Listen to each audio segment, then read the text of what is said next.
वो भूत जिसने अपनी हत्या की गुत्थी सुलझाई। 124 साल पुरानी कहानी। एक भूत ने अपने मौत के रहस्य से पर्दा उठाने में मदद की थी।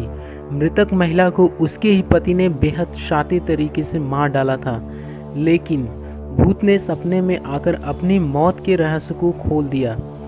कहानी यहाँ से शुरू होती है। वॉशिंगटन, अमेरिका में एक भूत ने अपनी मर्डर मिस्ट्री सुलझाने में पुलिस की मदद की थी। यह घटना अमेरिका के वेस्ट वर्जीनिया राज्य में ग्रामीण क्षेत्र ग्रीनबियर काउंटी में आज से करीब 124 साल पहले घटी थी। इस काउंटी में इरास्मस एडवर्ड शू नाम का एक लोहार रहता था। उसकी 3 महीने पहले ही एल्वा नाम की एक महिला के साथ शादी हुई थी।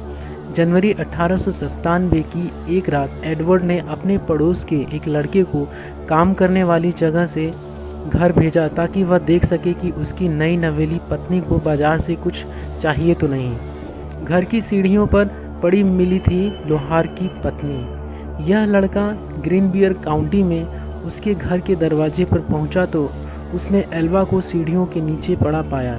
एक पल के लिए वह लड़का ठिठक गया।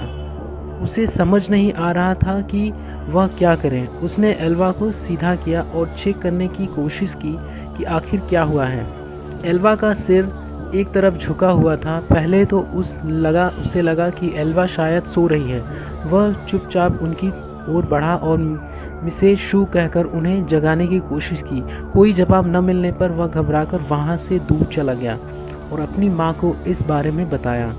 पड़ोसी महिला ने डॉक्टर और सरकारी अधिकारी को बुलाया। पड़ोस में ही रहने वाले उस लड़के की मां ने एल्वा को बेसुध पड़ा देखा। स्थानीय डॉक्टर और सरकारी अधिकारी जॉर्ज डब्ल्यू कनप को बुलाया। सूचना देने के लगभग 1 घंटे तक कनप घटनास्थल पर पहुंचे, लेकिन तब तक एडवर्ड शू वहां पहुंच चुका था। वह अपनी पत्नी को शव को लेकर वहां से उठकर बेडरूम में लेकर गया। उसे नहलाया, कपड़े पहना और बिस्तर पर लिटा दिया। उसने अपनी पत्नी के मृत शरीर को एक ऊंचे कॉलर वाले कपड़े पहनाकर दफनाने के लिए तैयार किया और उसके चेहरे पर पर्दा डाल दिया। पति ने मृत पत्नी के शरीर की पूरी जांच नहीं करने दी। इस दौरान सरकारी अधिकारी और मौत के मामलों को देखने वाले स्थानीय डॉक्टर जॉर्ज डब्ल्यू कनप भी पहुंच गए। उन्होंने मृतक महिला के शरीर को जांच शुरू कर दी। उस दौरान पति एडवर्ड शू अपनी पत्नी के सिर को गोद में रखकर रोता रहा। जब कनप ने एल्वा के सिर और गर्दन की जांच करने का प्रयास किया तो एडवर्ड शू नाराज हो गया और गुस्से से देखने लगा। कनप शू को नाराज नहीं करना चाहते थे, इसलिए वे चुपचाप वहां से चले गए। उन्होंने एल्वा के बाकी शरीर की जांच के दौरान कुछ भी गलत नहीं पाया था। डॉक्टर ने मौत के कारण को बेहोशी और प्रेगनेंसी से जोड़ा। कनप के कुछ हफ्ते पहले ये एल्वा का इलाज भी कर रहे थे, इसलिए उन्होंने मृत्यु का कारण अचानक आई बेहोशी करार दिया। उन्होंने बाद में इसे गर्भावस्था से जुड़ी परेशानियों से जोड़ दिया। एल्वा के शरीर को लिटिल सेवल माउंटेन के उसके बचपन के घर से लाया गया और दफनाया गया। ताबूत में भी एल्वा के सिर और गर्दन को शू ने किसी और को न तो छूने दिया और न ही देखने दिया।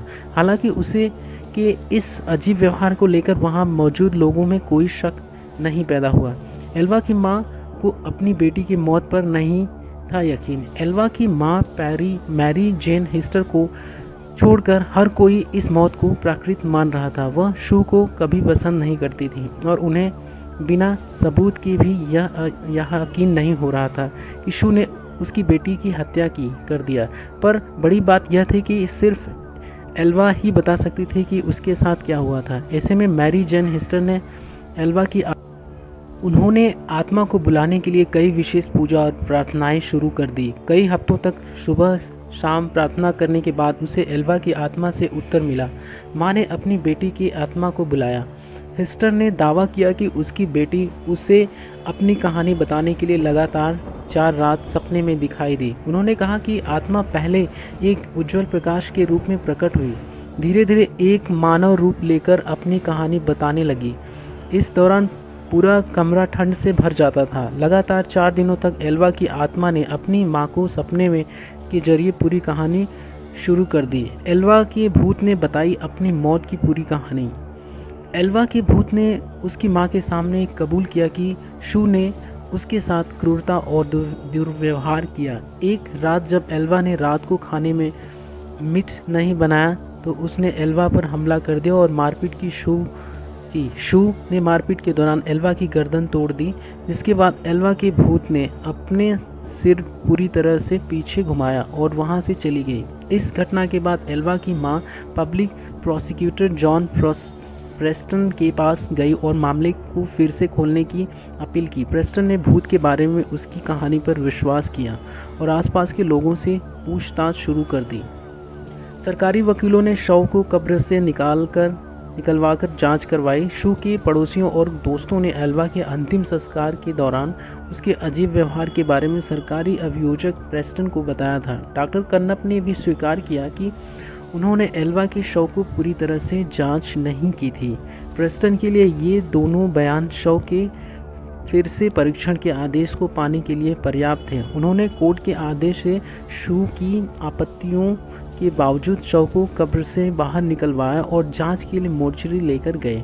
गर्दन और सिर पर मिले निशानों से पति साबित हुआ दोषी।